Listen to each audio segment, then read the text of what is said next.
नमो तस्स भगवतो अरहतो सम्मा संबुद्धस्स। नमो तस्स भगवतो अरहतो सम्मा संबुद्धस्स। नमो तस्स भगवतो अरहतो सम्मा संबुद्धस्स। सर्वांना नमो बुद्धाय, जय भीम। मी डॉक्टर प्रवीण शंकर बोर्डे, धम्मसेवक। आपण पाहत आहात अजिंठा बुद्ध विहार धाड यूट्यूब चॅनल। अजिंठा बुद्ध विहार धाड यूट्यूब चॅनल।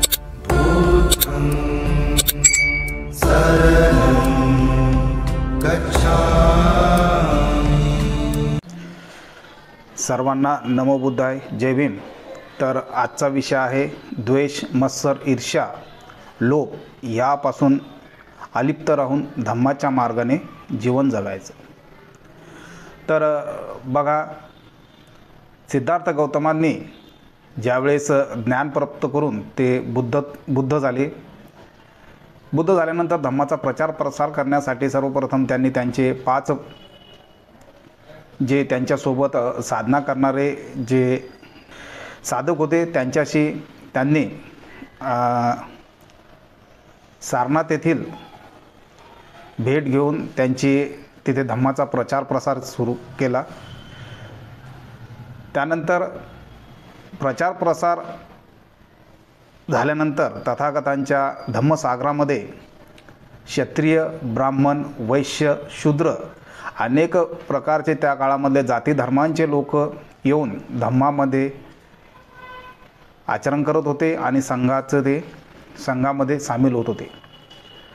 त्यावेळेस जर जातीपाती मानत नव्हते आणि तथागत भगवान गौतम बुद्धांनी दिलेल्या धम्माचं सर्वजण आचरण करून आपले जीवन हे दुःखमुक्त करत होते। त्या काळामध्ये बऱ्याचशा अशा घटना घडल्या की काही लोक धम्माला शरण गेले, परंतु काहींनी प्रश्न उपस्थित केले, परंतु तथागत भगवान गौतम बुद्धांनी त्यावेळेस त्यांना त्या प्रश्नाचं उत्तर देऊन त्यांना शांत केलं आणि नंतर ते धम्मामध्ये सामील झाले, संघामध्ये सामील झाले। तद्वत आजच्या युगामध्ये सुद्धा 14 ऑक्टोबर 1956 रोजी महामानव विश्वरत्न डॉक्टर बाबासाहेब आंबेडकरांनी बौद्ध धम्माचा अभ्यास करून 21 जाती धर्मपंथाचा अभ्यास करून त्यांनी 14 ऑक्टोबरला अशोक विजयादशमीच्या दिनी त्यांनी बौद्ध धम्म स्वीकारला आणि धम्माचा प्रचार प्रसार केला। बघा, भारतीय संविधानामध्ये पण डॉक्टर बाबासाहेब आंबेडकरांनी हजारो जाती, हजारो पंथ, अनेक भाषा, अनेक रूढी परंपरा ज्या आहेत त्या एकत्र बांधून ठेवण्याचं काम भारतीय संविधानानं केलं आहे। तथागत भगवान गौतम बुद्धांनी जसं समतेचा आपल्या धम्मामध्ये प्रचार प्रसार केलेला आहे, तसंच भारतीय संविधानामध्ये सुद्धा भारतरत्न डॉक्टर बाबासाहेब आंबेडकरांनी सुद्धा अशोक स्तंभाचा उल्लेख, तिरंगा झेंड्यावरती धम्मचक्राचा जो धम्मचक्र आहे त्यांचा बौद्ध धम्माचा उल्लेख आणि अशा अनेक बाबी आहे की ज्या विश्वरत्न डॉक्टर बाबासाहेब आंबेडकरांनी तथागतांच्या धम्माला अनुसरून या भारतामध्ये केलेले आहे। सम्राट अशोकांनी धम्मचक्र प्रवर्तन केलं होतं त्या काळामध्ये।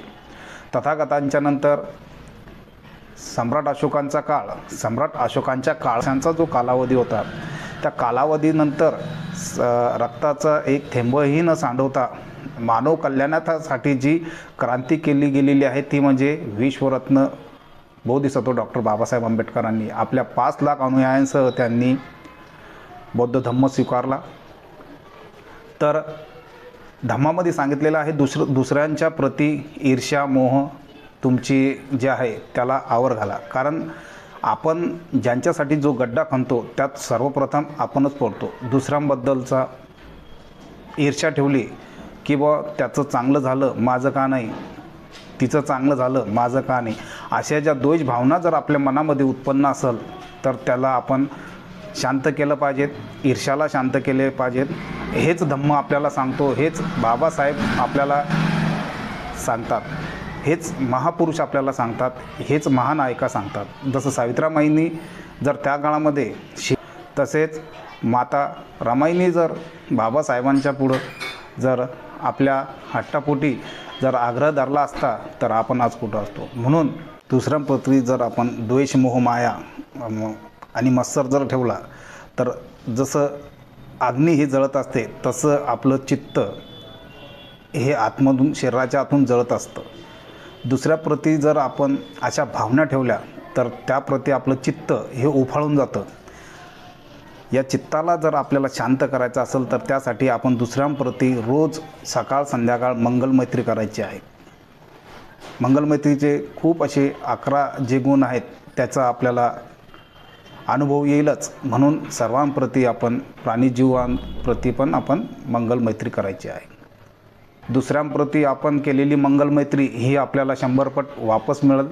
दुसऱ्याबद्दलची ईर्ष्या ठेवू नका. ईर्ष्या ठेवल्यास आपण खूप आपला अधोगतीला जातो. असं न करता आपण सर्वांप्रती मंगलमैत्री करायची आहे, ठेवायची आहे आणि सद्धम्म जो आहे आपला धम्म त्याचं आचरण करून आपण त्याचा अनुसरण करायचं आहे. नमो बुद्धाय. जय भीम.